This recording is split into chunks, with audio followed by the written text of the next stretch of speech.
In this video, we are going to discuss about the memory operation concepts in computer administration and architecture. Okay. Before this topic, already we have covered 4 topics, right? What are the topics we have covered? Functional units, basic operational concepts, memory locations and addresses. Okay. Before that, meanwhile we have studied about the software also, right? In this, we are going to discuss how the memory operations are taking place in the central processing units. These are the basic operations which are done in the CPU. Read operation, write operation, and while we are performing read or write operation, how the CPU is managing it. And this memory operation, it involves these operations. If I want to perform this operation, it should involve the interaction between the CPU and the processor. And if I want to enable or perform these interactions, I need these 3 parameters. Okay. This already we have studied in the system bus concept, bus structure. Under the bus structure we have covered. The address, actually the address is the location in the memory, and the data, the information which is kept available in the memory, the control unit which is used to manage the access while we are performing the read or write operations, and the basic operations which is done in the memory operations are read operation, write operation, fetch and store. Read operation which is used to fetch the data from memory for the further operation. Write operation which is used to store the information or data into the memory after performing the operations. The fetch is used to retrieve the information while we are performing the read operation. The next one is store. After performing the operation, we will store the information in the memory. While we are storing it, if we want, we can update it. During that time, we can use this store operation. And this is the memory structure. What is memory? It is the storage component which is used to store the information, right? Then the first one is read operation. If I want to perform a read operation, first the CPU has to send the address that was to the memory address register, because the memory address register and memory data register and the control unit can directly connect with the memory in order to take a data or return back to the data. First CPU send the address request to MAR. Then MAR, it will send the request to memory to read the information with a fetch operation.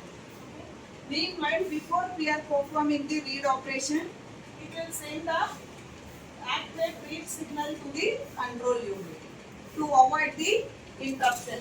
Okay. Then after fetching the data, the information will be made available in the NDR. After reaching the information to the NDR, the NDR will send the information available status to the central processing unit. Okay. This is the life cycle process for read operation.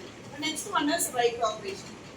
The write operation, it will send the information, whether first it will check whether the requested information available in the MDR now. If it is available, then it will send the write signal activation to the control unit and it will start performing the operation. What is this IR? Instruction register. Instruction. Why we need to use this instruction register here? Because the instruction register is responsible to hold the currently executing program. If I want to perform the operation, then I need a register along with the arithmetic and logical unit. The registers is a small memory which is used to store the current information. And the arithmetic and logical unit is used to perform the all type of arithmetical and logical operations. With the help of the register and the arithmetic and logical unit, it will store the information. After performing the operation, it will store the information. Okay. This is about the basic memory operations. The next one is types of memories used in the operations. These are all the 5 types of memories which is used in the memory operations. First one is RAM. The RAM is the main memory, okay, and it will act as the temporary memory storage. The next one is cache. The cache memory, it is used for the fast accessing purpose, which is kept near to the CPU. The next memory is register. It is the small memory. This will be used to perform the operations. Then next one is row. What is the full form for row? Read-only memory. Read-only memory is used to store our data permanently. Then secondary storage, USB, HDD devices. Okay, this type of devices, the data which is stored in this type of devices will be used for the future purpose. Okay. Can you tell me any one example for relating all these memories? Already we have discussed in the class, right? Departmental store. Okay, billing sections, then cash counter, billing section. This is the cash section, and the storage devices which is used in the billing sections, and the random access read-only memory. The building which is established for the departmental storage. Then the secondary storage, future purpose. After a month, they will take a copy of the sets in the secondary storage devices for the further process. Then next one is bus systems or bus structures. But what is the use of bus structure? Bus structures which is used to make a communication between the CPU and processor to transmit the data or address. 3 types of buses: address bus, data bus, and control bus. The address bus, which is used to carry the address between CPU and memory. And the next one is the data bus.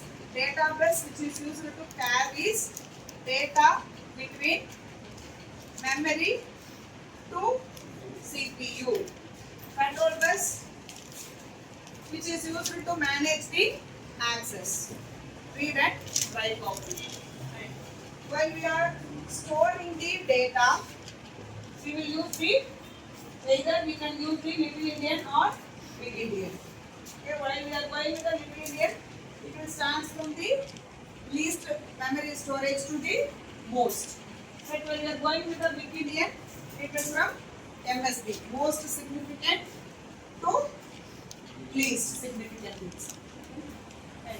The summary of this particular memory operation topic: the memory operations are essential for the system performance.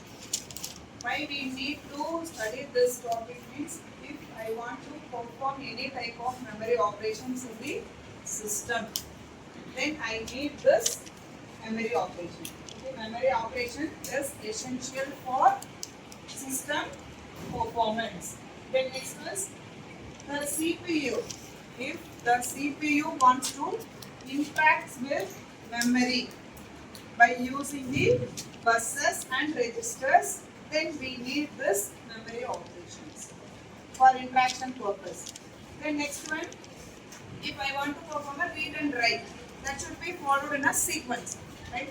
For that purpose also we need this memory operation. Okay, thank you.